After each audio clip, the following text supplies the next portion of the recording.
Je continue les vidéos concernant la révolte en Guadeloupe car il est important pour moi de continuer à soutenir les grévistes guadeloupéens malgré ce que les médias disent, malgré la propagande du gouvernement. Mais hélas, ils ne sont pas aidés. Et là, je veux parler des élus de la Guadeloupe. Vous n'avez vraiment pas honte pendant que la population guadeloupéenne exprime leur désarroi. Vous paradez en métropole, au congrès des maires et pour certains, font la tournée des médias en dénigrant en plus la population. Comme un certain Victorin Lurel. Je reviendrai sur lui, restez jusqu'à la fin. Premièrement, élu guadeloupéen, quand est-ce que vous allez être courageux? Une réunion à Matignon pour négocier? Vous allez négocier pour les Guadeloupéens?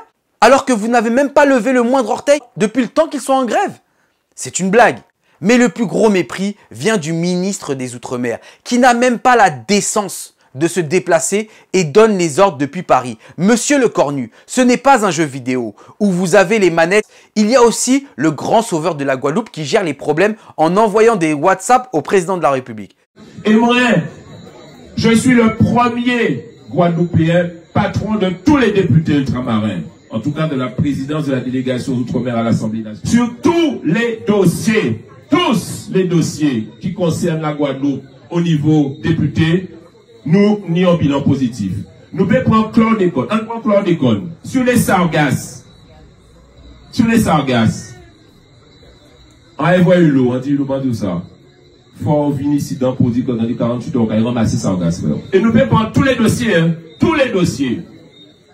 Je prétends que nous avons un bilan extrêmement politique et positif en tant que député. Alors là, on a monsieur Servat qui nous explique qu'il a réglé tous les problèmes de la Guadeloupe. La preuve aujourd'hui. Bon, je l'ai écouté sur RMC et ce qui est impressionnant, c'est qu'ils ont obtenu des négociations à Matignon. Des cacahuètes. Et ils sont fiers, c'est ça le pire.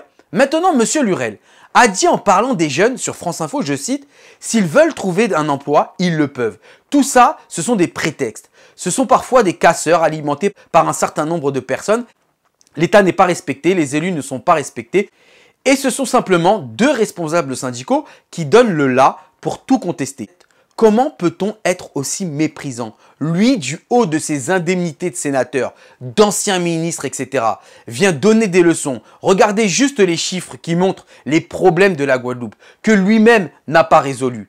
Alors arrêtons d'écouter les médias, car les médias nous bassinent avec une seule revendication. Rappelez-vous qu'il y a 32 revendications. Oui, peuple guadeloupéen, vous allez devoir lutter. Lutter sans violence, mais vous allez devoir continuer à lutter pour un avenir meilleur. Alors soutenez-les. Le plus important, c'est le soutien de la population.